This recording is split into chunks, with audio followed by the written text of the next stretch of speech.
It's two things I said. Tell her security not finna be in between me and my kids, and also tell her don't have my daughter wearing lipstick on TikTok. My kids, they don't know anything. How? So with social, they're in school, they're on social. So at school, like some of my best friends are the teachers. So I know what goes on at recess. I know what goes on at lunchtime. I hear what's being talked about. None of the kids have ever said anything to my kid. Kim Kardashian recently discussed the difficulties of co-parenting with her ex-husband Kanye West. However, the situation has taken a turn as Kanye now accuses Kim of exploiting their daughters.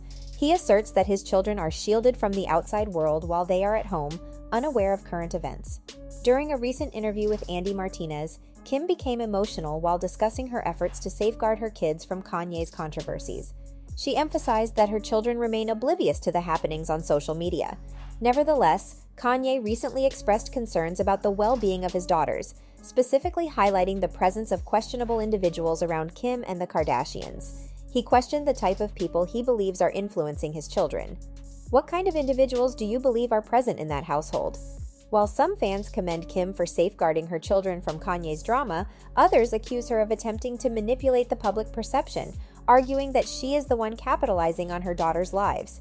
So, who is speaking the truth in this situation? Is Kim exploiting her daughters for financial gain? During the interview, she said, "As for my children, they remain unaware." And now, Kim's recent interview has sparked an intriguing discussion about the differential treatment of Kardashian daughters compared to their sons. Many fans have pointed out that Kim and her sisters prioritize their sons' privacy while exploiting their daughters for profit. Interestingly, this is an issue Kanye has been addressing for some time. You may recall that Kanye faced ridicule last year when he expressed his opposition to his daughter North having social media accounts. He said, "There are two things I mentioned. I told her that security shouldn't come between me and my kids, and I also told her not to let my daughter wear lipstick on TikTok." Interestingly, fans are now echoing Kanye's sentiments, as he recently accused Kim of attempting to control their children and presented evidence to support his claims. Before delving into Kanye's statements, let's examine how Kim and her family capitalize on their daughters while fiercely guarding their son's privacy.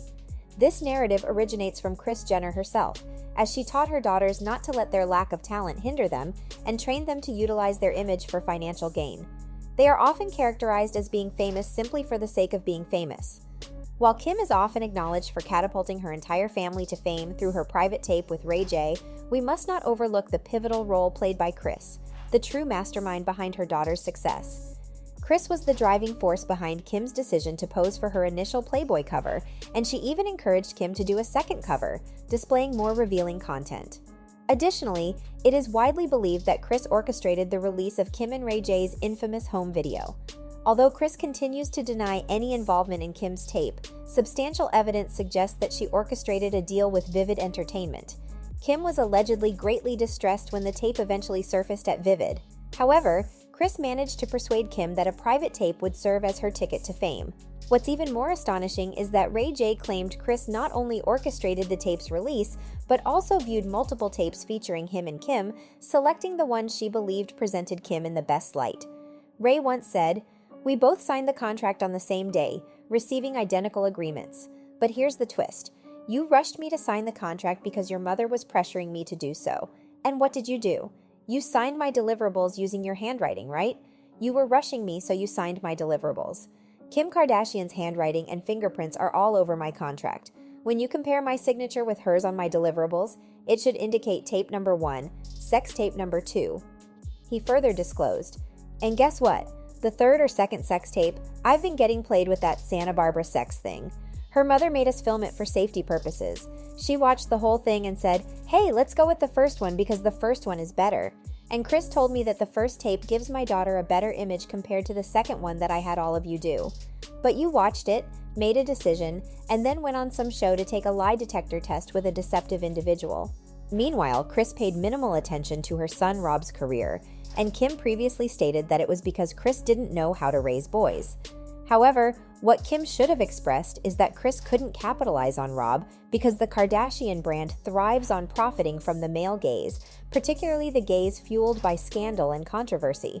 It's evident that Kim Kardashian gained prominence through the attention of the public, especially through the lens of the black male gaze.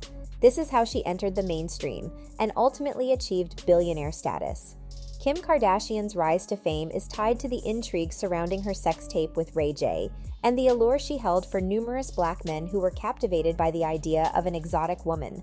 Furthermore, if you observe Kylie, she modeled her entire appearance and underwent various cosmetic procedures to resemble Kim. In fact, she used to resemble a carbon copy of Kim K. It became apparent to Kris early on that Kylie had the potential to be equally profitable. However, things take a disturbing turn when we examine how Kim and Kylie are treating their children. They constantly showcase their daughters on social media while maintaining a protective stance regarding their sons. Kim essentially transformed her first daughter, North, into a brand even before she was born. She started dressing her up for public walks as a mere toddler. Notably, Kim created a joint TikTok account with North when she was just 8 years old, despite TikTok's age requirement being 13.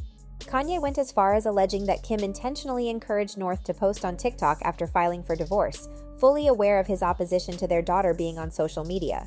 He stated, "I refuse to allow my daughter to be exploited by TikTok or by Disney." It appears that Kim is following a similar pattern with her younger daughter, Chicago, by dressing her up for various outings and sharing those moments on social media. However, we seldom see photos of Kim's sons, Saint and Psalm. Likewise, Kylie and Khloe are also engaging in similar practices with their children. Kylie started sharing photos of her daughter Stormi on social media shortly after her birth, and even utilized Stormi as a promotional tool for her cosmetics brand. Interestingly, Kylie's son will soon celebrate his first birthday in February, yet she has not revealed his face or even disclosed his real name on social media. As for Khloe, she frequently shares pictures and videos of her daughter. True and True even appeared in a commercial alongside Khloe. However, we still have limited knowledge about Khloe and Tristan's son, and like Kylie, Khloe has chosen not to disclose his name. Additionally, it is concerning that Rob is seemingly attempting to capitalize on his daughter, Dream, whom he shares with Blac Chyna. If you visit Rob's Instagram, you'll notice that his entire feed consists solely of photos of his daughter, Dream, while he himself remains hidden from the spotlight. Interestingly, in February 2019, the Kardashians filed 5 trademarks under Dream's name for various products. Tokyo Toni, Blac Chyna's mother, alleged that Kris Jenner intended to channel the earnings generated through Dream's name into the Kardashian Foundation. She claimed that the Kardashian family trademarked their baby's name in 136 different ways, ensuring that Dream would not receive any financial benefits as the money would go to the Kardashian Foundation. It's baffling, isn't it? Can't Dream have her own doll and earn money from it directly? Not unless she goes through Kris. However, Blac Chyna did not provide consent for Dream's name to be trademarked, and in December 2022, all 5 trademarks filed by the Kardashians under Dream's name were rejected.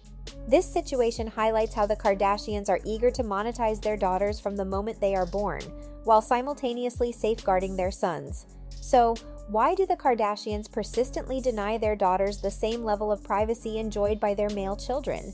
This is precisely why fans are criticizing Kim for being hypocritical regarding her recent comments on co-parenting with Kanye. During her appearance on the Real Life podcast with Angie Martinez, Kim stated that her children are completely unaware of Kanye's controversies.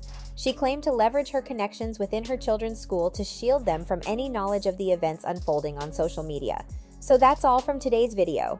If you enjoyed it, remember to leave a like, subscribe, and ring that bell icon so you never miss our upcoming videos. And don't forget to share your thoughts in the comments section. Stay tuned, and we will catch you in the next video.